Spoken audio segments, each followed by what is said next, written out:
2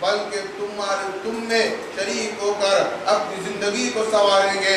اس طرح ایک داخلی مسلمانوں کا جو معاملہ تھا اللہ کے رسول صلی اللہ علیہ وسلم نے دور فرما دیا۔ آپ غور کریں کہ یہ تمام چیزیں اللہ کے رسول کی سیاسی ہیں، اس کے علاوہ بعض قانونی دستاویز اور تحریر بھی ہمیں ملتی ہے۔ جیسا کہ ایک مرتبہ اللہ کے رسول کسی غلام کو خریدتے ہیں تو تحریراً اس کی خریدی کا معاملہ موجود رہتا ہے۔ کبھی آپ کسی غلام کو آزاد کرتے ہیں تو تحریر اس کی بھی موجود ہے۔ حتیٰ کہ آپ کو تعجب ہوگا کہ ایک مرتبہ اللہ کے رسول مسجد نبوی مدینہ منورہ سے ایک شخص مکے کے لیے روانہ ہوتا ہے تو آپ اس کو خط لکھتے ہیں کہ مکہ پہنچ کر سب سے پہلا کام یہ کرنا کہ زمزم کا پانی مجھے بھجا دینا۔ آپ غور کریں کہ اللہ کے رسول زمزم کے پانی کو کس قدر پسند فرماتے ہیں۔ تحریر آج بھی موجود ہے تو غور کریں کہ اللہ کے رسول کے یہ نجی معاملات ہیں۔ تقریباً جو اللہ کے رسول نے املا کروا کر جن چیزوں کو ضبط تحریر لایا وہ تقریباً 400 سے زائد ہے، جو کہ آج بھی الحمدللہ محفوظ ہیں۔ اور یہ تمام چیزیں ایک سیاسی مملکت کے لیے ضروری ہے یا پھر اللہ کے رسول کی نجی زندگی سے متعلق تھی۔ لیکن آئیے اب ہم دیکھتے ہیں حدیث رسول مکرم صلی اللہ علیہ وسلم کا وہ دینی پہلو کہ اللہ کے رسول نے جن احادیث کو بیان کیا، صحابہ نے کس طرح ضبط تحریر لایا۔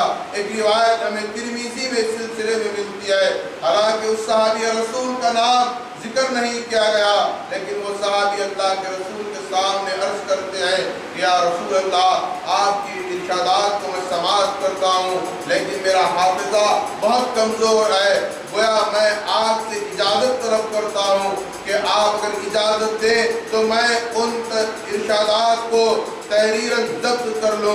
اللہ کے رسول فرماتے ہیں استعن بیمینک، یعنی تم اپنے سیدھے ہاتھ سے مدد لو۔ گویا آپ انہیں اس بات کی اجازت دیتے ہیں کہ تم میری احادیث کو لکھ سکتے ہو، تحریر کر سکتے ہو۔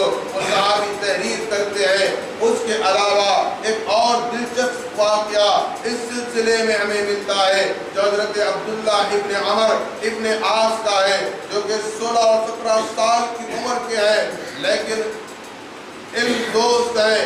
عربوں میں یوں ہی پڑھے لکھوں کی کمی تھی، لیکن ان میں چند افراد پڑھے لکھے ہیں جن میں حضرت عبداللہ ابن عمر ابن عاص کی ہیں۔ وہ اللہ کے رسول سے عرض کرتے ہیں کہ یا رسول اللہ، میں چاہتا ہوں کہ آپ کی بیان کردہ احادیث کو جمع کرو اور اسے تحریراً ضبط کرو۔ اللہ کے رسول اجازت دیتے ہیں۔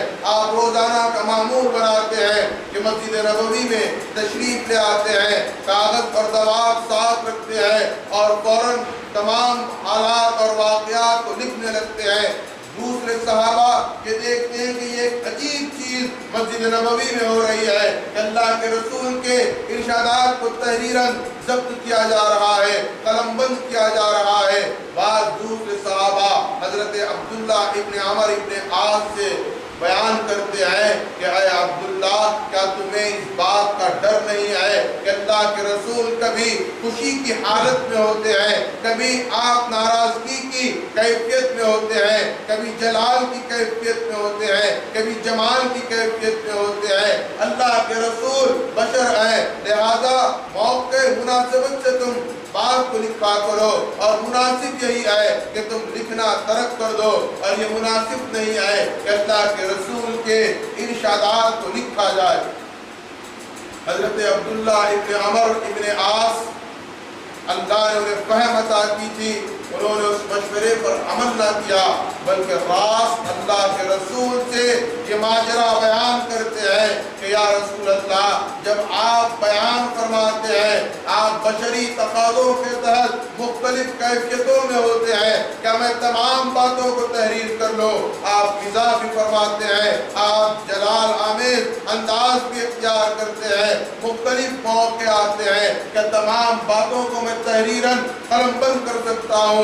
اس موقع پر اللہ کے رسول اپنے حلق کی طرف اشارہ کر کے فرماتے ہیں کہ اس حلق سے جو کچھ نکلتا ہے وہ حق نکلتا ہے اور تم اس کو قلم بند کرو تاکہ لوگ اس سے مستفید ہوتے رہیں۔ تو اللہ کے رسول حضرت عبداللہ ابن عمر ابن عاص کو اس بات پر مامور کرتے ہیں اور دوسرے